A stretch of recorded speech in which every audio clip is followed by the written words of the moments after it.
My children weren't the heirs, but a careful illusion. I, the mother, was the fool. Walter, a brilliant architect, dedicated his life to designing structures that stood firm against any storm.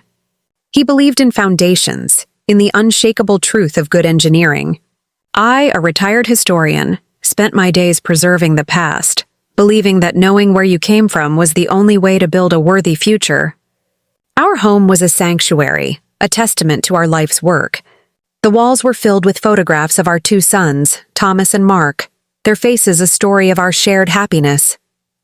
Thomas, our firstborn, was the kindest soul I have ever known.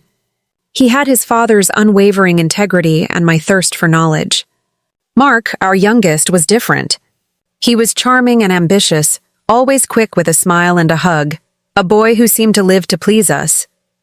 We loved them equally, a love so pure and unconditional that it was, in the end, our greatest vulnerability. Our life flowed with the predictable rhythm of seasons. Summers were spent at our lakeside cabin, winters by the fireplace with hot chocolate, and every Sunday, our home was a noisy, joyful hub of family dinners. The silence of the house today is a cruel echo of a happiness that no longer exists. 20 years ago, the first and deepest crack appeared in our perfect facade. Our beloved Thomas was taken from us in a hiking accident. The police called it a tragic fall, a simple misstep on a difficult trail. The grief was a physical weight that pressed down on our chests, making it hard to breathe, hard to live. Mark and his wife Jessica became our solace. They moved closer, offering comfort, becoming our only link to a future we thought was lost forever. They were a constant, a lifeline in a sea of despair. Jessica, a successful interior designer, was elegant and poised. She always knew the right thing to say, the right way to act. Her presence was like a soothing balm on our raw wounds. She and Mark had two beautiful children, a boy and a girl, who became the sun and moon of our universe. My days were once again filled with the laughter of children, the joy of building sandcastles and telling stories. I believed with all my heart that life had given us a second chance at happiness. I would often tell Walter how lucky we were to have Mark and Jessica. They were our saviors, our anchors, our everything. We trusted them implicitly, signing off on a new will a few years ago that left everything to them. It was a simple, loving gesture, a way to ensure our legacy would continue through the children who had brought so much light back into our lives. But the light had a shadow. Subtle changes began to creep in. Mark and Jessica's visits became more frequent, but less about connection and more about business. They'd ask about our investments, the value of our properties, the details of our retirement funds. It began innocently enough with a gentle, "We're just looking out for you, Mom and Dad," but it soon turned into thinly veiled pressure. They suggested we sell our home, a house filled with 40 years of memories, and move into a more manageable apartment. "The stairs are getting dangerous for you, Dad," Jessica would say, her voice dripping with concern that felt more like impatience. I would always refuse, holding on to the walls, the floors, the garden, because they were all that was left of the life we had with Thomas. The more I pushed back, the more their demeanor changed. The smiles tightened, the eyes went cold. Walter, ever the trusting soul, believed their every word. "They're just being responsible, Caroline," he'd say. "They want to make sure we're taken care of." But a mother's intuition is a powerful, unshakable thing. I felt it in my bones. There was a calculating coldness behind their perfect facade, a hunger that had nothing to do with love and everything to do with greed. It was a feeling I couldn't shake, a silent alarm that rang in the quiet corners of my mind. The requests became demands. They brought us a stack of legal documents, a power of attorney over our finances. "It's just for emergencies," Mark insisted, his voice a smooth balm. "So we can take care of you if you ever become incapacitated." Walter was ready to sign. He trusted his son more than he trusted his own instincts. But I couldn't. Something in me rebelled, a deep-seated fear that this was not about protection, but about control. I looked at the papers, at my son's hopeful face, and felt a cold dread settle in my heart. This was the first time I had ever truly hesitated when it came to one of my children, and that hesitation would set us on a path from which there was no return. We were standing on the edge of a cliff, and I didn't even know it yet. My refusal to sign the power of attorney document seemed to trigger something dark and sinister in Mark and Jessica. The perfect smiles vanished, replaced by a chillingly professional demeanor. "Mom, you're being unreasonable," Mark said, his voice flat and devoid of warmth. "This is a simple legal step. What are you so afraid of?" He wasn't asking a question. He was stating a fact, one that he expected me to accept without question. The love I had always seen in his eyes seemed to have been replaced by a cold, transactional calculation. It was the first time I truly felt like a stranger to my own son. The argument that followed was tense and painful. Walter, caught between his son and his wife, pleaded with me to reconsider. "Caroline, please, they're just trying to help. Why are you making this so difficult?" His faith in Mark was so absolute, so unwavering, that it was heartbreaking to witness. He saw our son as the caring and responsible person he had always believed him to be, and my doubt was a betrayal of that belief. But a mother knows her children, their secrets, and their lies, and I knew in my heart that something was profoundly wrong. I felt the weight of my past, of the choices I had made pressing down on me.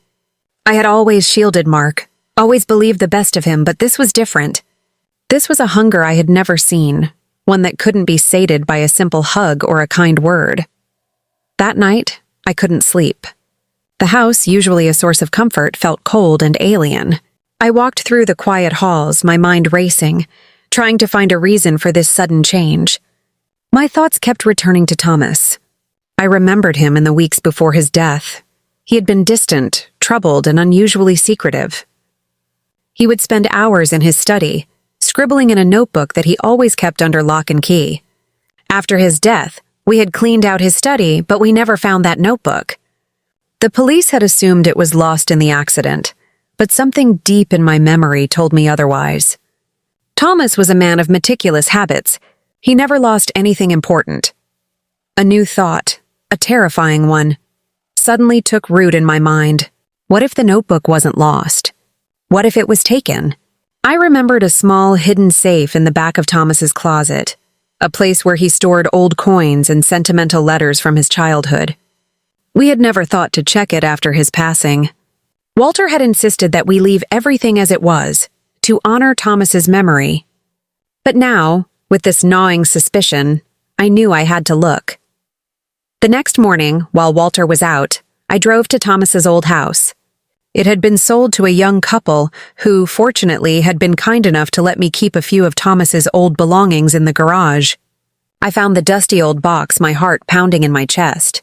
I felt like a criminal, rummaging through my own son's past, but I knew this was the only way to find the answers I so desperately needed. The safe was there, tucked away in a corner of the closet, hidden behind a loose floorboard. My hands were trembling as I tried to open it. I had no idea what the combination was, and my hope began to fade. Then, I remembered a childhood memory. Thomas had a fascination with ancient history. He had once told me that the greatest secrets were always hidden in plain sight. I tried a date, the day he was born. Nothing. I tried our anniversary. Nothing. I felt a wave of despair. Then I remembered a project Thomas had been working on in his last year of high school. It was on the Great Library of Alexandria, a symbol of lost knowledge. He had been obsessed with the story of its destruction.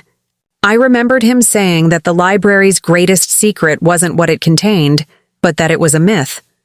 It was a metaphor for how truth could be erased. The combination suddenly came to me. It was not a number, but a sequence of letters corresponding to the first few books of the library. It was a brilliant, tragic riddle. I turned the dial, and with a soft click, the safe door opened. Inside, nestled among old photographs and childhood trinkets, was a small, worn leather journal. My hands were shaking as I pulled it out. The pages were filled with Thomas's meticulous handwriting. I flipped through the pages, my heart sinking with every word. The last few entries were dated just weeks before his death. He had been suspicious of Mark for months, noticing discrepancies in his investment reports. Thomas had decided to launch his own investigation, a desperate attempt to protect our family's wealth. The journal detailed a series of covert meetings and whispered conversations, all leading to one terrifying conclusion. Mark wasn't just managing our money. He was stealing it. Thomas had found evidence that Mark had been siphoning off our retirement funds, funneling them into a shell company he had created years ago. The last entry was dated the day of his death. Thomas had written that he was going to confront Mark. "I have the evidence," he wrote in a shaky hand. "I hope this is just a misunderstanding, but if not, I will expose him. I can't let him destroy our family. I can't let him betray Mom and Dad." The final sentence was barely legible. "I'm going to the mountain. He knows I'm coming." My heart ached for my son, the boy who had died trying to protect his parents. I had been so lost in grief, so blinded by my love for Mark, that I had never stopped to ask the right questions. The man who had taken everything from us was standing right beside us. I felt a profound sense of shame, a deep-seated regret that I had been so wrong. The truth, once hidden, now lay bare on the pages of Thomas's journal, a testament to a betrayal so profound it defied comprehension. I sat there in the silent garage, the dusty light of the afternoon sun filtering through the small window, and read every word. The words felt like daggers, each one piercing my heart. The journal didn't just contain a confession of theft, it contained a motive for murder.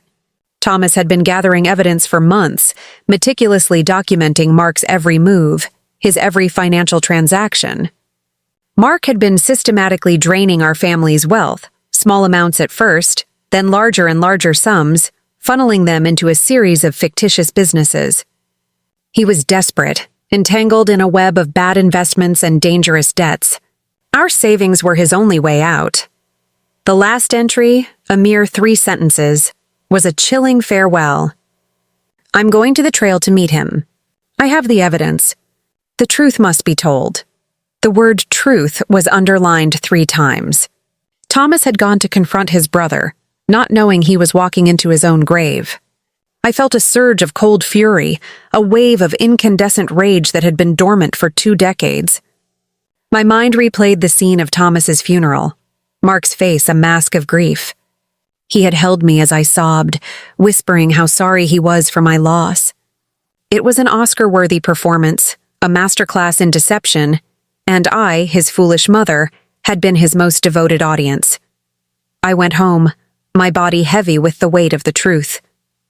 I needed to talk to Walter, but a strange new fear held me back.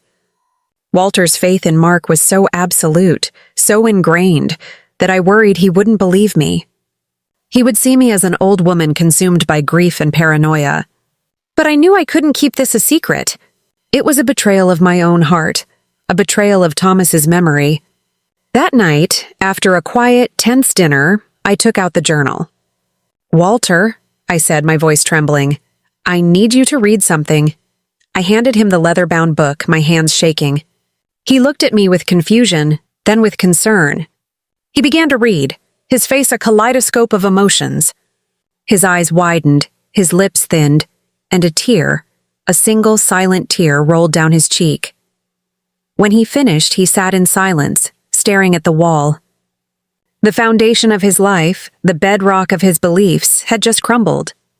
The son he had trusted, the one he had defended, was a killer. "He murdered Thomas," Walter whispered, his voice an empty shell. "He planned all of this. For money." The revelation was a gut punch, a blow that left him breathless.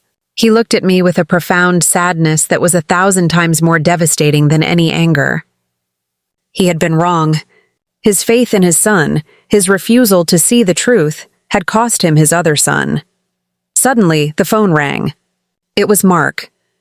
"Hey, Mom and Dad," he said, his voice bright and cheerful. "Remember that hike we were talking about? The one to the old man's ridge? Jessica and I were thinking we could go this Saturday. It's supposed to be a beautiful day." My heart pounded against my ribs. Old Man's Ridge. It was the very trail where Thomas had died. This was no coincidence. It was a dark, macabre echo of a crime they thought they had gotten away with. This wasn't a family outing. It was a prelude to a funeral, I glanced at Walter. He was pale, his hands clenched into fists. I knew he was thinking the same thing. This was not a trip. It was a planned execution. They had been watching us, waiting for the perfect opportunity to eliminate the last obstacle between them and our money. They knew we had been suspicious, that we had been asking questions. The hike was their solution, a way to make our deaths look like a tragic accident. I felt a wave of nausea, a sudden and overwhelming realization that our children, the ones we had nurtured and loved, were planning to murder us. I took a deep breath, fighting back the fear. "That sounds wonderful, Mark," I said, my voice unnaturally cheerful. "We'd love to go." I heard Walter gasp softly beside me, but I didn't look at him. I had to stay strong, had to play along. I had to give them a chance to expose themselves. I had to protect Walter, to protect what was left of our family. This was our last chance, our final stand. It was a terrifying game of wits, and we were playing for our lives. The trap had been set, and we, the unsuspecting victims, were now walking directly into it. The days leading up to the hike were a blur of tension and forced normalcy. Walter and I moved through our home like ghosts, our conversations hushed, our smiles brittle. We had to pretend everything was fine, to give no hint that we knew the terrible secret they were keeping. It was the performance of a lifetime, and the stakes were higher than we had ever imagined. We bought new hiking boots, packed a small bag with water and snacks, and went through the motions of preparing for a fun family outing. Every decision, every movement was calculated. We had to look natural, to give them no reason to change their plan. The night before the hike, Walter brought out a small, unassuming black box. It was the size of a deck of cards and had a small blinking light on the side. "What is this?" I whispered, my heart thumping in my chest. "It's a live stream camera," he explained, his voice low and firm. "It's a new piece of technology I've been working on. It's designed for remote surveying, but it can live stream footage to a secure cloud server from anywhere, even without a cell signal."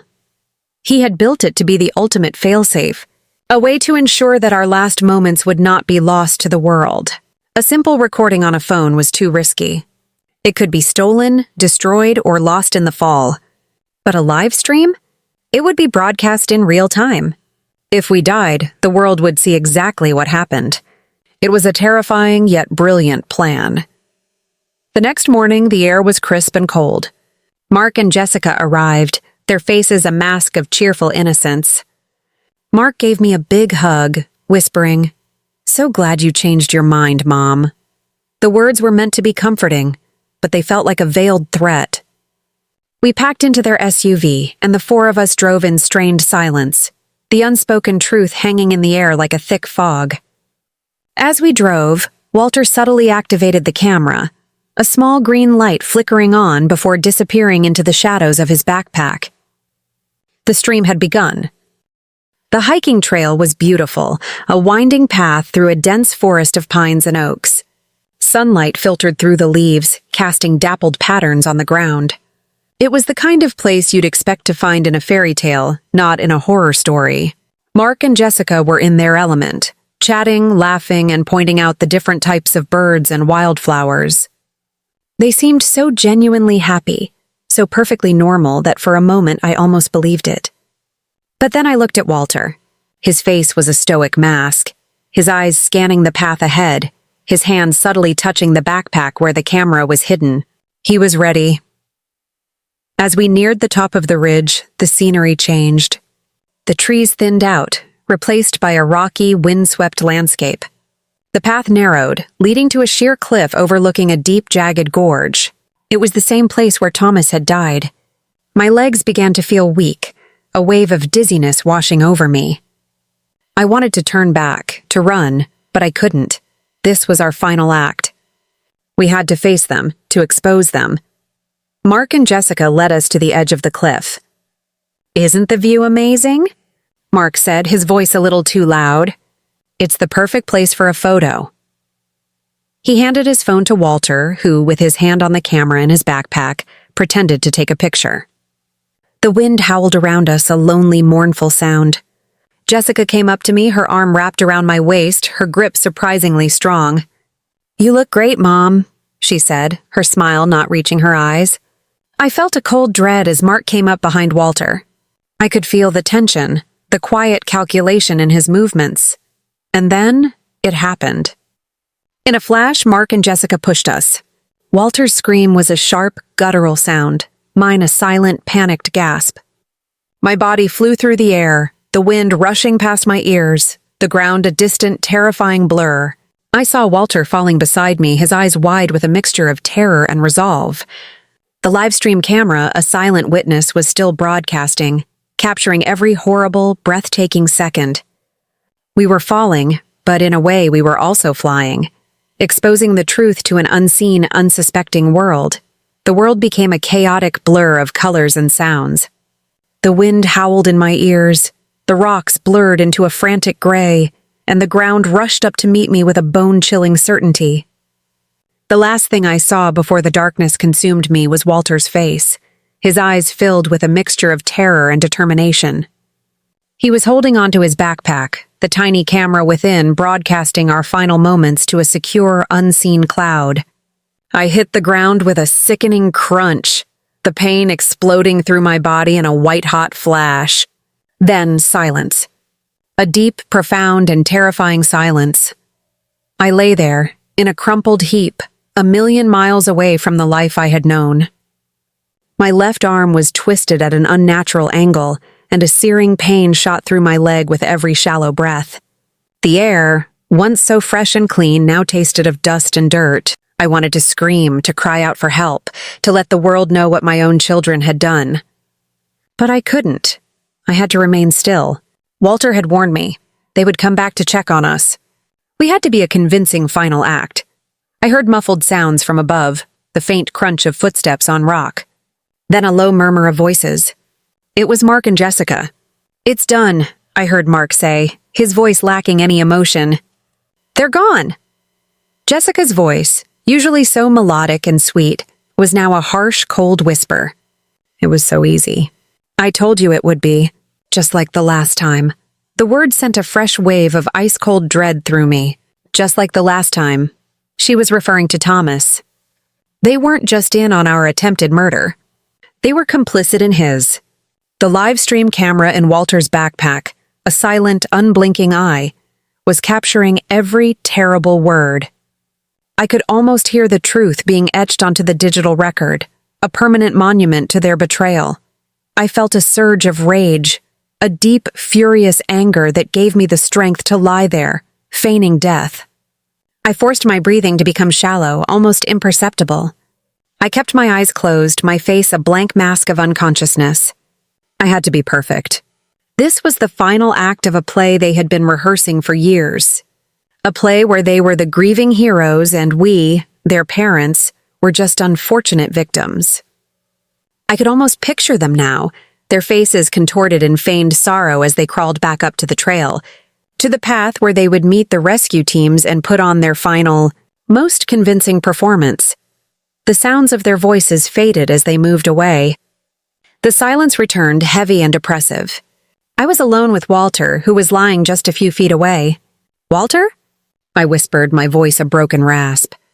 No answer, my heart seized in my chest. Had they succeeded? Had they killed him? I tried to move, to crawl to him, but the pain was too much.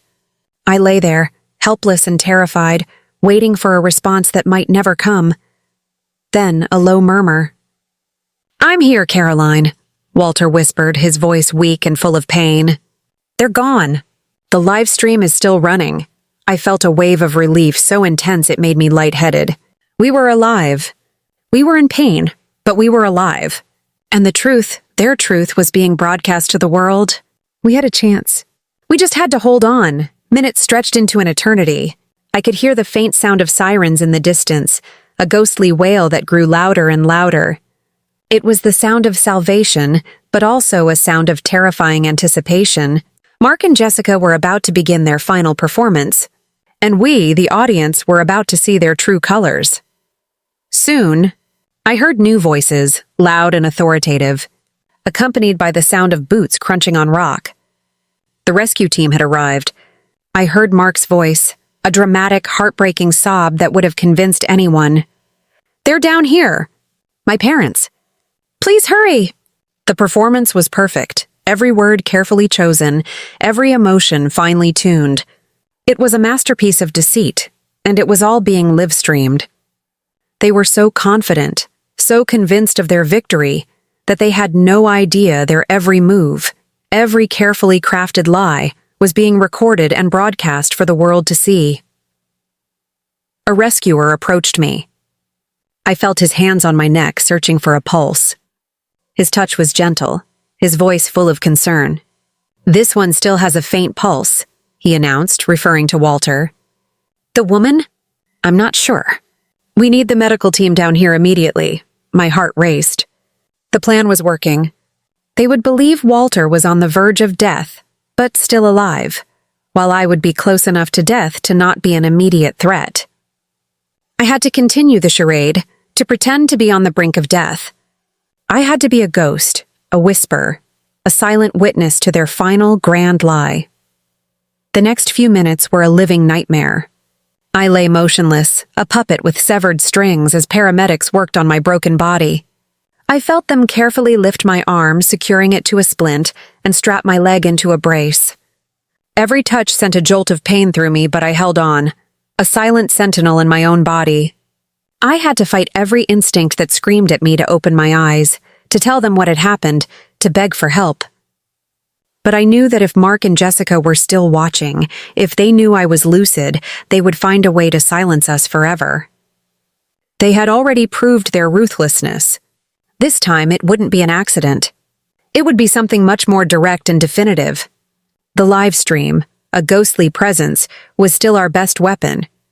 I felt them place an oxygen mask over my face, the cool plastic a jarring contrast to the hot pulsing pain in my head. I heard the muffled voices of the paramedics, their words a blurry, incomprehensible hum. I felt myself being carefully secured to a stretcher, the straps tight against my chest. "The man is stable, but critical," I heard one of the paramedics report over the radio. "The woman is in very serious condition. Pulse is almost imperceptible. We need to transport them to the hospital immediately." Perfect. They would take us to the hospital, where we would have the opportunity to talk to the authorities without Mark and Jessica being able to silence us. As they lifted me, the movement sent a fresh wave of pain through my body, but I held on. My mind focused on a single thought. We were not dead. We had won. The ascent on the stretchers was a slow, agonizing process. I could hear Mark and Jessica's feigned sobs, their voices full of a grief that was entirely theatrical. "You were so brave to survive this," someone said to them. "It's a miracle that you're relatively okay." I heard a small, satisfied sniffle from Jessica. They had no idea that the real miracle was that Walter and I were alive to tell the truth. In the medical helicopter, as we flew toward the hospital, I could feel Walter's presence on the stretcher beside mine. The paramedics were focused on keeping him stable, and from their conversations, I understood that his injuries were more serious than mine. For a terrible moment, I feared he might die before we had the chance to reveal the truth. "Ma'am," I heard one of the paramedics say to me, his voice gentle and full of genuine compassion, "if you can hear me, hold on. We'll be at the hospital in a few minutes." His kindness was a stark contrast to the cold calculation of my children. When we arrived at the hospital, the chaos was immediate. Doctors and nurses ran from one side of the emergency room to the other, shouting medical orders I didn't understand. I was taken directly to an emergency room, where they began to work on my injuries. I had to keep pretending to be unconscious, but I also had to find a way to communicate with someone I could trust. "Doctor," I heard a nurse say, "her vital signs are strange. Her pulse is stronger than we would expect for someone in her supposed condition."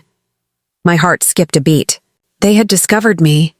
The doctor, a kind-faced woman with a tired expression, came closer. "It happens sometimes in cases of extreme trauma," she murmured. "The body has mysterious ways of clinging to life. Let's keep a close watch. The next few hours will be crucial." Just then, I heard footsteps approaching my bed. It was Mark and Jessica. "Can we see them?" Mark asked, his voice filled with a desperate urgency. Just for a few minutes. We need to say goodbye, just in case. The doctor agreed, and soon I felt my son's presence next to my bed. It was the most dangerous moment of all. I had to convince my murderous children that I was truly dying. Mark's hand touched mine, and I fought every instinct to pull my hand away. Mom, he whispered. If you can hear me, I want you to know that I love you. I'm so sorry this happened. His words were like poisoned honey, sweet on the surface, but deadly in their essence. Jessica approached from the other side. Caroline, darling, she murmured. You've been like a mother to me. We'll never forget you. Liar. They would never forget me because they would have to live with the knowledge that they had murdered me. But then, Mark leaned closer to my ear and whispered something that chilled my blood. I hope you've learned your lesson, Mom. You shouldn't have asked so many questions about our finances. Some truths are better left buried, just like Thomas. At that moment, I knew our plan had worked. Mark had just confessed, and even though I had no way to record it, a nurse named Naomi, who had been checking my IV, had heard every word. Mark's whisper echoed in my ears like a direct confession of his guilt. He had mentioned Thomas. He had admitted that some truths should remain buried. And most importantly, he had acknowledged that my questions about our finances had been the reason for their attack. But I needed more than that. I needed a full confession that couldn't be misinterpreted or denied later. I heard the nurse, Naomi, a young woman with a kind face, freeze next to the monitoring machine. I saw through my half-closed eyelids as her eyes widened in surprise and horror.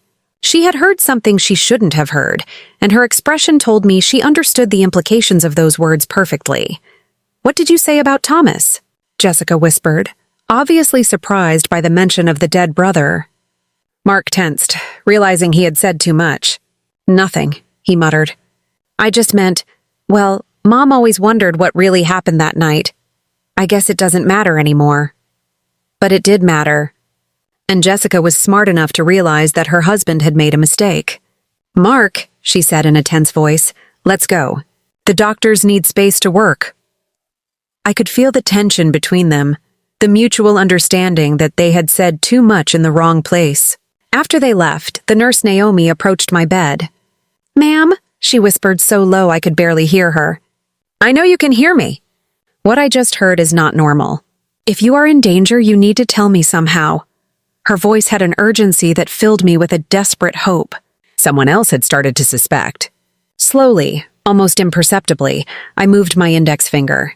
It was the smallest possible movement, but Naomi noticed it immediately. Oh my God, she whispered. She's pretending to be unconscious. My heart leaped with a mixture of fear and relief. I wasn't alone. I moved my finger again, this time twice. Yes, listen, she said, leaning even closer. I'm going to pretend I'm checking your monitors. If you are in danger from those people who were just here, move your finger 3 times. Without hesitation, I moved my finger 3 times. Naomi gasped. They did this to you? She whispered. I moved my finger 3 more times. The nurse moved away from my bed and pretended to check my IV while she processed what she had just discovered. I could see in her expression that she was struggling with the decision of what to do. Finally, she approached me again. I'm going to talk to the doctor in charge, she whispered. But I need you to keep pretending until we can protect you. Do you understand? I moved my finger once. The next few minutes were agonizing. Naomi left the room and I was left alone, waiting and praying that she would believe my story and take the right actions. I had put my life in the hands of a stranger, and I had no choice but to trust her. Finally, I heard footsteps approaching. It was Naomi, accompanied by an older man who must have been the chief doctor and, surprisingly, 2 police officers. Ma'am, the doctor said in a low voice, Nurse Naomi told me about your situation. If you can hear me, we need you to know that you are safe now. The officers are here to protect you. A wave of relief so intense almost broke my act. Can you open your eyes? One of the officers asked. Slowly, very slowly, I opened my eyes. The hospital light blinded me for a moment, but I gradually managed to focus on the worried faces surrounding me. "Thank God," Naomi murmured. "I thought I was going crazy." The police officer, a middle-aged man with a serious expression, introduced himself. "I'm Detective Hayes. We understand you may be in a very dangerous situation. Can you tell us what really happened on that mountain?" My voice came out as a raspy whisper after hours of pretending to be unconscious. My son and his wife, they pushed us." The next few hours were a whirlwind of statements, recordings, and revelations. I told Detective Hayes everything I knew: Thomas's death, Mark's thefts, the pressure to change our will, and finally the plan to murder us on the mountain. But the most important thing was the recording on Walter's phone. "Your husband has recorded evidence?" the detective asked, his eyes gleaming. "Yes," I replied.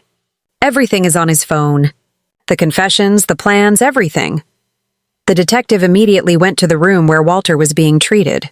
Walter had regained consciousness an hour after me, and when the detective explained the situation, he handed over his phone without hesitation. "Here's everything," he said in a weak but firm voice. 2 decades of lies and the truth about what happened today. While the police technicians analyzed the recording, Mark and Jessica remained in the waiting room, playing their part as devastated family members to other hospital visitors. They had no idea that their careful performance was about to end forever. The live stream that Walter had set up, a ghost in the machine, was still quietly uploading the footage of their confession and their chilling performance to a secure server. They had no idea that their greed had just broadcast their downfall to a future jury. "The recording is clear," Detective Hayes announced after an hour. "We have explicit confessions about Thomas's murder, admissions about stealing money, and direct evidence of premeditated attempted murder against you two.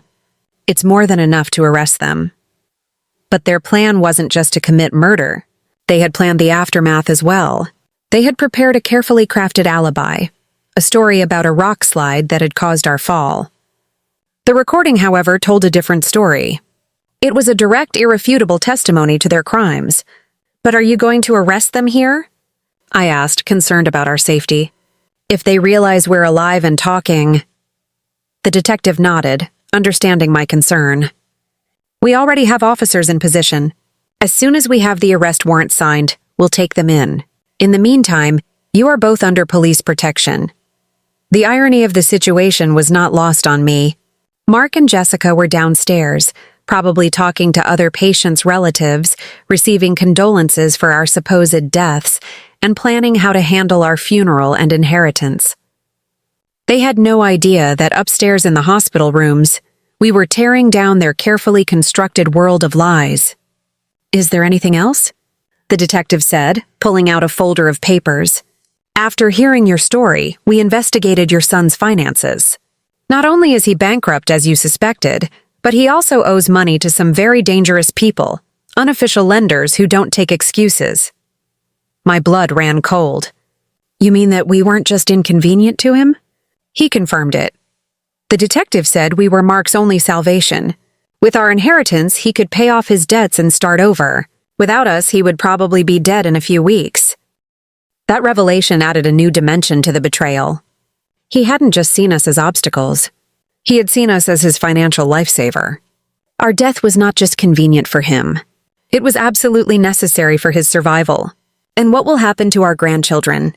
I asked, feeling a new wave of pain at the thought of Mark and Jessica's innocent children. "Social services will take temporary custody of them," the detective replied gently. "But as I understand it, you could apply for custody once you recover from your injuries."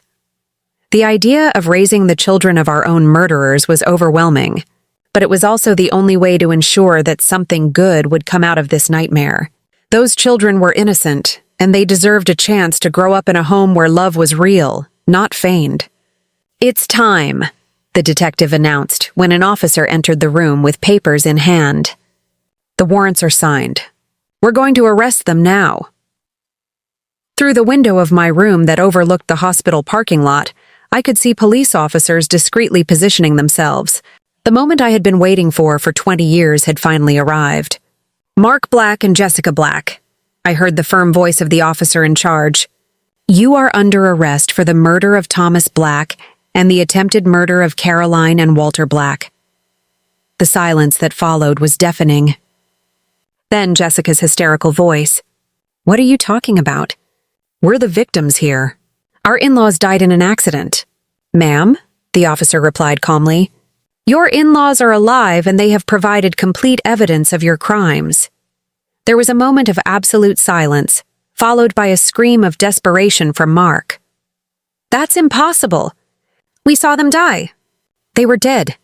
His involuntary confession was captured by the police recorders, adding another piece of evidence to their case.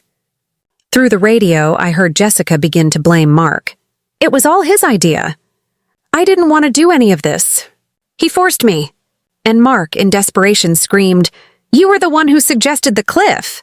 You planned all of this." In a matter of minutes, the alliance that had lasted for years fell apart as each one tried to save their own skin. Detective Hayes returned to my room an hour later with an expression of satisfaction mixed with sadness. "They're arrested and on their way to the station," he informed me. "They're both trying to blame each other, which only strengthens our case." But there was something else.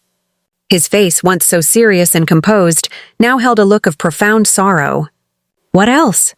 I asked, though I wasn't sure my heart could handle any more revelations. "During the arrest, we found this in your son's backpack," he said, showing me a small digital recorder.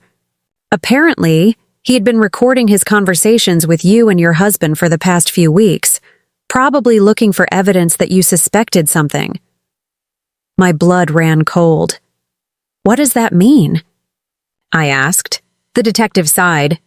"It means he knew you were starting to discover the truth. The trip to the mountain wasn't a spontaneous decision. It was a direct response to your suspicions." He played a recording for me. In it, I could clearly hear Jessica telling Mark, "We have to act fast before they go to the police." The depth of the planning and the coldness of the calculation took my breath away. They hadn't just planned to kill us. They had been monitoring our conversations, evaluating the level of danger we posed to them. We were mice in a maze, and they had been the scientists observing our every move. The betrayal was so complete, so all-encompassing, that it was almost impossible to process. "There's something else," the detective continued, his voice softer now, "that we found in the investigation of his finances. Your son not only owed money to dangerous lenders, but he had also forged your signature on several documents trying to access your bank accounts. If we had died on that mountain, he would have had immediate access to all our resources." Every new revelation was like another stab. My own son had not only planned to murder me, he had been actively stealing from me, forging my signature, and violating every principle of family trust I had tried to instill in him. "How much money did he steal in total?" I asked, though I wasn't sure I wanted to know. "About $50,000 over the last 5 years, the detective replied. "Small amounts that he thought you wouldn't notice, but which, when added up, amount to a significant sum. The money Walter and I had saved over decades of hard work, penny by penny, had been financing our son's life of luxury while he planned our murder." The following days in the hospital were a whirlwind of police interviews, visits from lawyers and calls from news media that had picked up the story. The local press had titled the case, "The Most Horrible Family Betrayal of the Decade." Reporters from all over the country wanted to hear our version of events. My sister Evelyn arrived from the neighboring town crying and hugging me as if she hadn't seen me in decades. "Caroline," she said over and over, "I always knew there was something strange about Mark after Thomas's death, but I never imagined he was capable of this." Her words comforted me because they confirmed that my maternal instincts hadn't been completely blind. "And the kids?" I asked about my grandchildren, who were now in the temporary custody of social services. "I saw them yesterday," Evelyn replied sadly. "They're confused, asking why their parents can't come home. They're too young to understand what really happened." The lawyer we had hired, the same Albert who had prepared our will, came to see us with news about the legal process. "The case is solid," he assured us. "With the recordings, the confessions during the arrest, and all the financial evidence, it's almost impossible for them to escape significant convictions." But then he added something that chilled me to the bone. "However, They are trying to negotiate a lesser guilty plea by claiming it was a crime of passion, not premeditated. A crime of passion? I exclaimed indignantly. They planned this for weeks, bought special equipment, and chose the perfect place. Albert nodded gravely. I know, and we have evidence of premeditation. But their lawyers are going to argue that it was a desperate decision made under extreme financial pressure. The idea that they could receive reduced sentences for their crimes filled me with fury. They had murdered Thomas. They had tried to murder us. They had stolen our money for years, and now they wanted to present themselves as victims of circumstances. What can we do to ensure they get what they deserve? I asked, my voice trembling with a mixture of rage and grief. Albert, our lawyer, looked at me with a profound sense of sadness. Testify, he replied simply. Your testimony, combined with all the evidence, will be crucial for the jury to understand the true nature of these crimes. But I warn you, it's going to be emotionally devastating to face your son in court. He was right. The idea of looking Mark in the eyes during the trial, of listening to his lawyers try to justify the unjustifiable, of publicly reliving every moment of this nightmare, was overwhelming. But it was what I had to do for Thomas, for us, and for my grandchildren who deserved to know the truth about their parents. It was my final act of motherhood, a promise to my children, living and dead, that I would not let this monstrous betrayal stand. 3 weeks after the arrest, Walter and I were finally able to go home. Our wounds had healed enough to allow us to move, although he still needed crutches, and I had my arm in a sling. The house felt strange, as if it were the set of a play after all the actors had left. Everything was exactly as we had left it on the day of our family outing. The breakfast dishes were still in the sink. The bed was unmade. The flowers Mark had brought me that week were still on the kitchen table, now withered and dead. It was as if time had stopped at the moment our normal lives ended forever. The silence was deafening, a heavy cloak that settled over the house. Do you think we'll ever be happy again? I asked Walter that first night back as we lay in our familiar bed. He hugged me with his uninjured arm and sighed deeply. I don't know, Caroline, he said. But we're alive. We have the truth on our side, and for the first time in 20 years, we don't have to live with secrets. The trial began 6 months later. It was a cold, gray morning, and as I walked into the courtroom, I felt a familiar sense of dread. But this time, it was mixed with a newfound strength. Walter squeezed my hand, a silent promise that he was with me every step of the way. On the day I had to testify, I looked Mark directly in the eyes for the first time since the arrest. I saw no remorse, no pain. I didn't see the son I had raised. I saw a cold and calculating stranger who had disguised himself as my son for decades. His face was a mask of indifference, his eyes a chilling void. When I finished my testimony, after recounting every horrible detail of our experience, I addressed him directly from the witness stand. Mark, I don't know who you are, but you are no longer my son. My son died the night you killed Thomas, and what has been living in his place for 20 years is a monster that I unwittingly helped raise. The jury deliberated for 3 days before finding Mark guilty of first-degree murder for Thomas's death and first-degree attempted murder for what he did to us. Jessica received the same conviction as an accomplice. Both were sentenced to life in prison without the possibility of parole. Now, 1 year later, Walter and I have begun the process of formally adopting our grandchildren.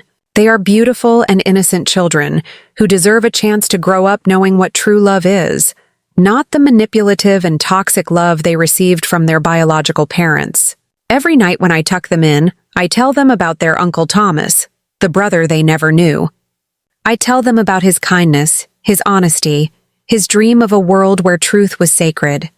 I have found my purpose again, in the most tragic of circumstances. My heart is no longer broken, but transformed, filled with a new kind of love. It is a love that has survived a silent betrayal and emerged stronger, wiser, and more determined than ever. The story you have just heard is not just about a family tragedy. It is about the most precious lesson in life. The love of a parent is boundless, but trust must be earned. The next time you see a seemingly perfect family, remember, some of the deepest tragedies are hidden behind the most radiant smiles. Do not let your love blind you to the truth, for a heart that is naive can easily be shattered. If this story has moved you, please give it a thumbs up and subscribe to our channel to hear more tales of human strength, courage, and resilience. The house, once a haven of warmth and security, was now a museum of our grief. Every object, every room, held a memory that was both beautiful and painful. The oak dining table, a monument to our family gatherings, was now a silent testament to a truth we could no longer hide. The empty chairs, where Mark and Jessica once sat, now felt like open wounds, a constant reminder of their absence and the terrible reason for it. I would find myself wandering through the rooms, touching the surfaces, tracing the faded patterns on the wallpaper, as if in doing so I could find a clue, a reason for the betrayal. But there was nothing. Their evil had been a secret, a quiet poison that had seeped into the very foundation of our home. The mornings, once filled with the aroma of coffee and toast, were now a cold, empty ritual. Walter and I would sit in silence, the weight of our shared trauma pressing down on us. He had always been the strong one, the one who held everything together, but the weight of Mark's betrayal had broken something inside him. He would spend hours in his study, staring at the walls, his mind lost in a labyrinth of what-ifs and if-onlys. I knew he blamed himself for Thomas's death, for not seeing the signs, for not trusting my instincts. I would find him sometimes, his hands clutched around Thomas's old journal, his face a mask of profound sadness. "He trusted me," he would whisper, his voice hollow. "He told me his secret, and I did nothing." I tried to comfort him, to tell him that it wasn't his fault, that Mark was a master manipulator. But my words felt empty, a useless comfort against a pain so deep it had become a part of him. Our love, once so effortless and pure, was now a fragile, broken thing. We were two survivors in a lifeboat, adrift on a stormy sea, holding on to each other, but not truly connected. I found solace in my grandchildren. They were my reason for living, my purpose. Their laughter was a soothing balm on my wounded soul. They knew nothing of the horror that had consumed their parents. To them, we were just their loving grandparents, and they, our innocent, precious angels. We started the adoption process, a long and arduous journey through legal documents and social worker interviews. We had to prove that we were stable, both emotionally and financially. It was a strange irony, having to prove our worth to a system that was designed to protect children from monsters like our own. The social worker, a kind and understanding woman named Linda, would come to our house once a week to observe us. She would watch as I read to the children, as Walter helped them build with Legos, as we all laughed and played together. She would ask questions about our past, about the trauma, and about our ability to cope. We were honest with her, telling her everything, every dark secret, every painful memory. She was impressed by our resilience, by our willingness to face our pain head-on. She told us that our love for the children was palpable, that it was a beacon of hope in a world that had become so dark. I told her about Thomas, about his life, and about his death. I told her about his journal, about his courage, and about his love for his family. I told her that we were doing this for him, to honor his memory, to ensure that the children grew up in a home where they were loved unconditionally. The process took months, but finally one day, Linda came to our house with a smile on her face. "The judge has approved your petition," she announced. "The children are officially yours." Walter and I hugged each other, our tears a mixture of joy and profound sadness. We had won. We had fought the darkness and emerged victorious. We were a family again, not a perfect one, but a real one, built on the ashes of our past.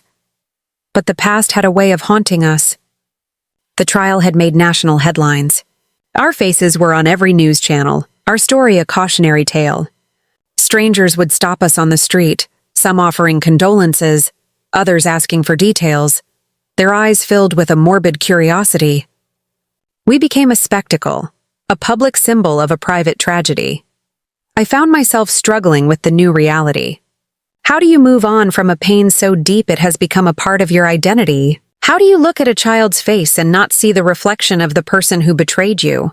It was a constant battle, a daily struggle to separate the innocent from the guilty. The children were a constant reminder of Mark and Jessica, of their smiles, their laughter, their words of love that were all just a part of their deception. But I knew I couldn't let their ghost destroy the happiness that was right in front of me. I had to fight. I had to heal. I had to learn how to love again, unconditionally. The years that followed the trial were a slow and difficult journey toward healing. The wounds from our physical injuries had long since mended, but the emotional scars were a different matter. They were etched onto our souls, a permanent reminder of the betrayal we had endured. Walter and I had become different people. The carefree couple who had once walked hand in hand on the beach, dreaming of a long and peaceful retirement, were gone. We were now survivors, our every move cautious, our trust in others a fragile, broken thing. We had learned a terrible lesson, that the greatest evil can wear the face of someone you love, the adoption of our grandchildren. Lily and Ethan had given us a new purpose, a reason to get out of bed every morning. Their innocent laughter was a balm on our wounded souls, a beacon of light in the darkness. We dedicated our lives to giving them the childhood they deserved, a childhood filled with unconditional love, honesty, and security. We made a conscious effort to never speak ill of their parents. We told them that Mark and Jessica had to go away for a very long time, and we would not be able to see them.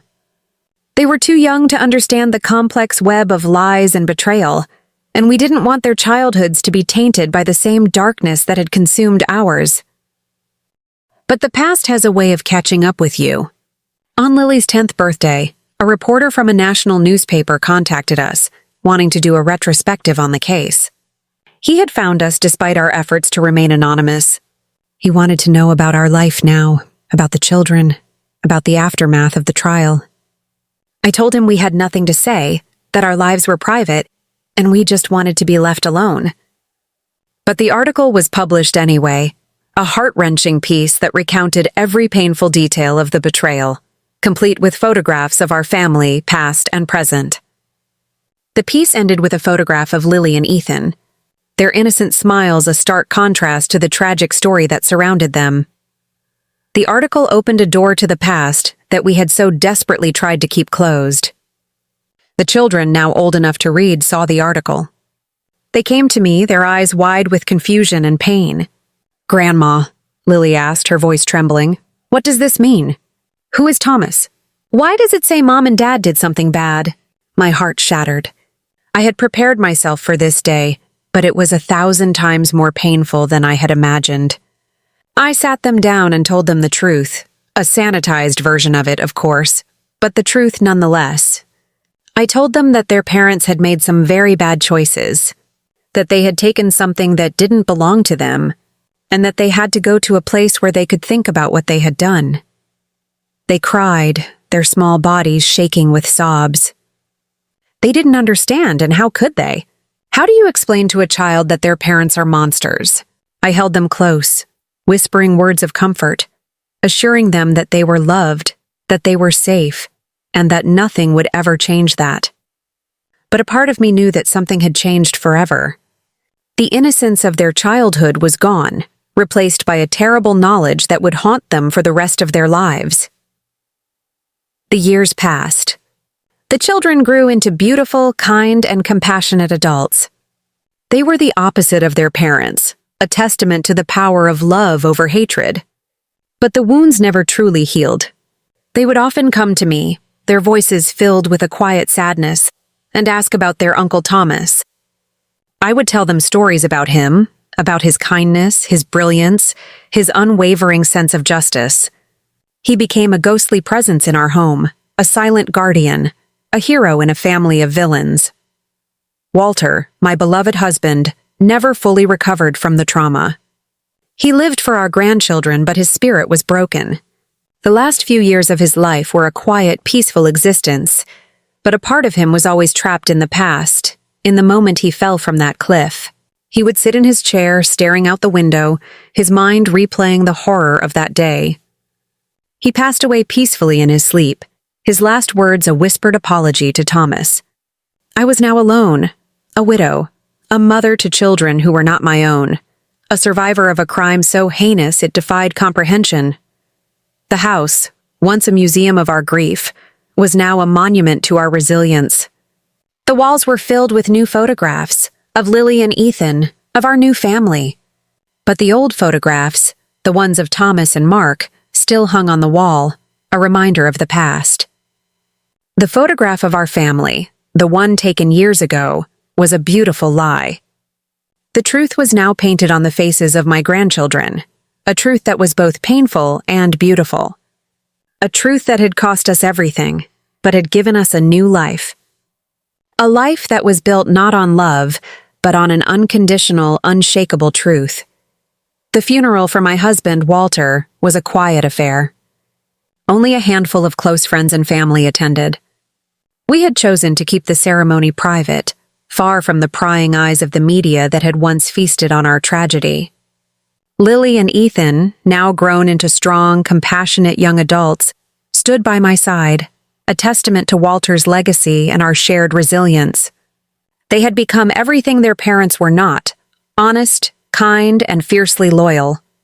But even in the quiet moments of mourning, a shadow of the past lingered. After the service, as we stood in our living room, accepting condolences, Ethan pulled me aside. "Grandma," he said, his voice low, "the parole board for Mark and Jessica is coming up. I know you and Grandpa decided not to have any contact, but I think maybe we should at least talk to them." My heart seized. I had never told them the full, ugly truth of what had happened, not the part about their parents' explicit confession, their plan, their cold, calculated cruelty.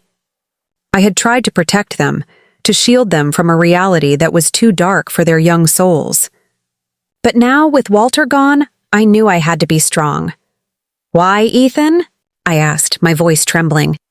He looked at me with a profound sadness that was so reminiscent of his father, the man he never truly knew. "They're still our parents, Grandma. And I need to understand. I need to know why." I knew then that I couldn't protect them forever. The truth, in all its brutal, unforgiving glory, was the only way to heal. I sat them both down and for the first time told them the story from the beginning. I told them about Walter's live stream, about the digital recording, about the explicit confessions in the helicopter and the hospital. I told them about their parents' cold, calculated greed, their debt, their plan to murder us for a quick payout. The silence that followed was deafening. Lily and Ethan stared at me, their faces pale, their eyes filled with a mixture of horror and profound sadness. They had been so young when it happened, and they had only ever known the loving, compassionate grandparents who had raised them. Now, they were faced with a truth so terrible, it had the power to shatter their world. They did that?" Lily whispered, her voice choked with emotion. "They were planning to kill you."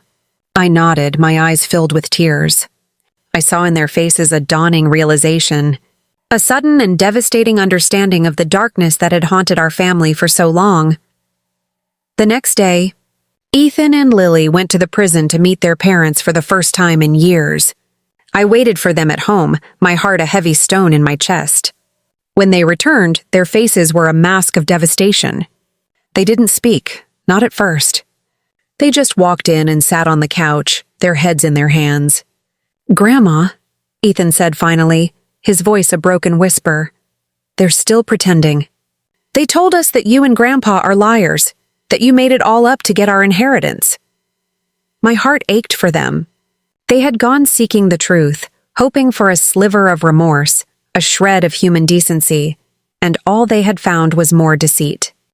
But then, Lily looked up, her eyes filled with a new resolve. "But we heard what they said on the recording, Grandma. We heard them, and we know you're telling the truth." They had listened to the recordings, the ones that were played in court, the ones that had sealed their parents' fate. They had heard their mother's hysterical voice, their father's desperate confession. They had heard the truth, and they had chosen to believe it. In that moment, I knew that Walter had won. His final act, the live stream, had not only saved our lives, it had saved our grandchildren from a lifetime of doubt and deception. A few weeks later, the parole board denied Mark and Jessica's request. The evidence, they said, was overwhelming. They would spend the rest of their lives in prison, a living monument to their greed and their monstrous betrayal. Lily and Ethan had made their decision. They chose us. They chose the truth. Our family, once a fragile, broken thing, was now a testament to the power of truth and love. It was a love that was not blind, but that saw the world for what it was, in all its beautiful and terrible complexity. The years that followed were peaceful, a gentle calm after the storm. The terrible events of our past had faded from the headlines, becoming a distant, tragic memory. The house, once a silent tomb of our pain, was now filled with the warmth of a new generation. Lily and Ethan had both found love, and their children, my great-grandchildren, filled the rooms with a joyous noise that was a stark contrast to the silence of my grief. I would watch them from my chair by the window, their laughter a melody that soothed my wounded soul. They were a living, breathing testament to the power of love, a testament to the fact that light can still grow in the darkest of places. My heart, once so full of a deep, abiding anger, had begun to heal. I had forgiven Mark and Jessica, not for their sake, but for my own. Forgiveness was a choice, a conscious decision to let go of the past and embrace the future. I knew that they would never truly understand the pain they had caused. Their minds, clouded by greed and a desperate need for control, were incapable of true remorse. But their inability to feel was not my burden to carry. I had chosen to live, to love, and to forgive. Every night before I went to sleep, I would look at a photograph of Walter and me, taken a few years before the betrayal. We were smiling, our faces filled with a pure and innocent joy. I missed him every day. I missed his quiet strength, his unwavering faith, his hand that always found mine in the dark. But a part of him was still with me, in the eyes of our grandchildren. In the quiet strength they possessed, in the way they always chose the truth, no matter how painful it was. On my 80th birthday, Lily and Ethan threw me a surprise party. The house was filled with friends and family, their faces a sea of love and support. As I stood there, surrounded by so much joy, I felt a deep sense of gratitude. I had survived. I had lost everything, but in the end, I had gained so much more. The love of my grandchildren, the truth that had set us free, the new life that had been built on the ashes of the old. It was a painful journey, but it was a journey I was grateful to have taken. As I blew out the candles on my cake, I made a wish. It was a simple wish, a wish for peace, for love, for a future where my great-grandchildren would never have to know the kind of pain I had endured. My life had been a masterclass in pain, but in the end, it was also a lesson in resilience. My heart was a testament to a love that was not blind, but that saw the world for what it was, in all its beautiful and terrible complexity. It was a love that had cost me everything, but had given me a life that was worth living. The greatest lessons in life are often learned in the darkest of moments. The most beautiful truths are often hidden behind the most painful lies. A parent's love is boundless, but it must be tempered with a healthy dose of suspicion. For a heart that is too open, a soul that is too trusting, can be easily shattered. The moral of our story is not just about a betrayal, but about the resilience of the human spirit. It is a story about a family that was broken, but was then rebuilt on the unshakable foundation of truth. If this story has moved you, please give it a thumbs up and subscribe to our channel to hear more tales of human strength, courage, and resilience.